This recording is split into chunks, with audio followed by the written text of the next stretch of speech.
Green Draw Festival this year focuses on the relationship between people and their living environment and ecosystems, highlighting how we live today and the ways in which we do and do not harmonise with nature.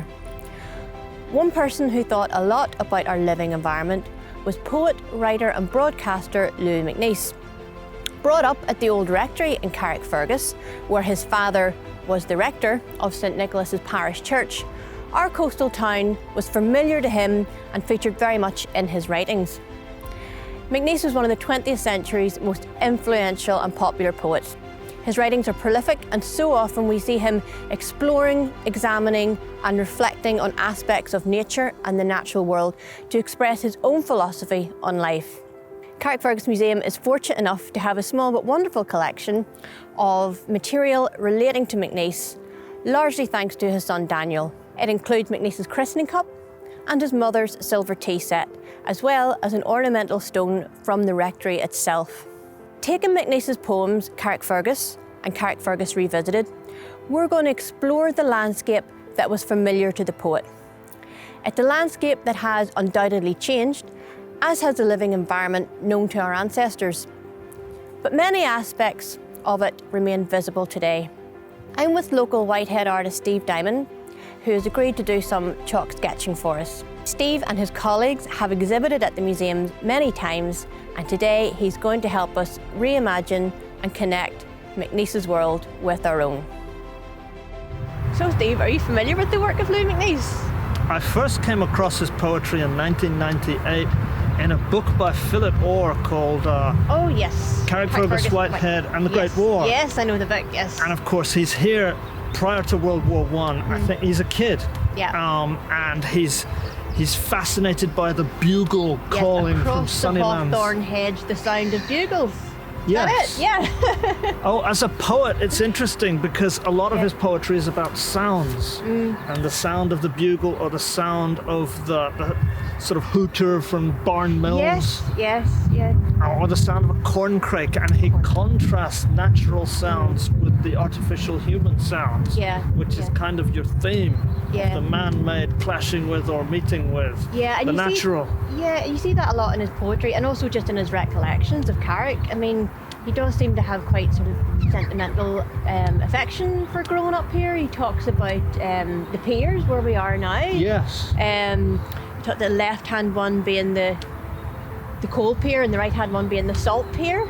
Yes, and he's constantly, I mean, he talks about the harbour wall, which is something people have built, and then he talks about the mud, which is all slapped against it by the ocean, or the salt, which is stuck all over it from the sea. And smoky Carrick, all the manufactories that would have been prominent in those days. Oh, we forget today, they talk about the dark satanic mills in those songs, and yes, every household would have had its chimney smoking because no radiators, no electricity in the 19th century.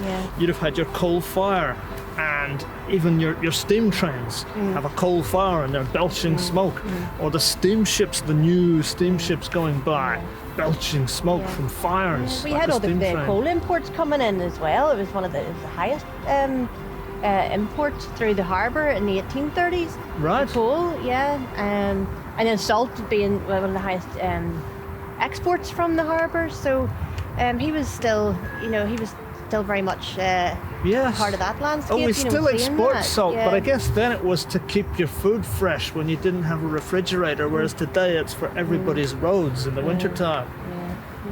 And I've been down the salt mines. I think it's one of the biggest local employers, 74 people. Oh, it's amazing, You would love to take Lough MacNeice down the salt mines. He would have gone crazy for, imagine a kid down in the salt mines. I know, miles it's and miles. huge, cavernous place. I know it is. It is amazing. It is amazing. Oh, it is strange to see enormous lorries going down there. And he would have loved the physicality of that environment because, again, it's half natural, half human-made. And that marriage of, Hey, we're out at the harbour today, looking at all the boats here, and Lough MacNeice talks about, certainly in his mind and his childhood recollection, there seemed to be more sailing boats in those days. I don't know if that's true. And of course he talks about seeing the Titanic. Yes. Yes. Oh, the most famous ship in all the world Yeah. went past here 3 times. And one source actually says she docked off Carrick overnight before sailing on in the morning. I'm not right. entirely sure about that, but I know in her sea trials on the 2nd of April 1912, great crowds came out and watched it going by. Yes, and Louis was there. Obviously living in the rectory at that stage. And he seems to have a lot of recollections about that as well. He talks about the rectory garden and how it was almost like a fantasy land for him and his sister. And he says that like every tree and every shrubbery had a name. You know, he talks about the apple blossoms. So certainly it seems that you know, being out in nature very much resonated with him, that we see in his poetry later on. Oh, it's a strange oasis, the graveyard at St. Nicholas's. And even, I mean, a church with chunks that are 800 years old. And a couple of weeks ago, I was across the road and there's tarmac and railings everywhere, but there's this one buddleia with 11 butterflies on it. Oh, and I'm taking pictures of the butterflies with the spire of St. Nicholas's Church showing through the fronds. And yes, it's interesting that he's here at a time of extraordinary change, because I have seen there's the Carey painting of a great big steamship and sailing ships and rowing boats all passing Blackhead Lighthouse, and he would have been right here when most of the ships would have been sailing vessels, and then you have these new steamers, and the contrast of, you know, it's like Turner's Fighting Temeraire, where you have a little tug steamer pulling the old battleship, and they're on their way out, and here's the new thing. On the cusp of a changing world. Yes.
This is a recreation of the 2nd of April 1912, and the most famous ship in the world, Titanic, set out on her sea trials and passed by the Norman castle 3 times.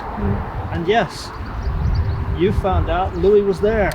Yes, and I'm going to read from just a quote from Louis MacNeice. He says, "Apart from all that, there were several public events that made great impact on me as a small child, one of the very earliest ones being the maiden trip of the Titanic, which I actually saw passing down the lough." So this is what we have recreated. Yes.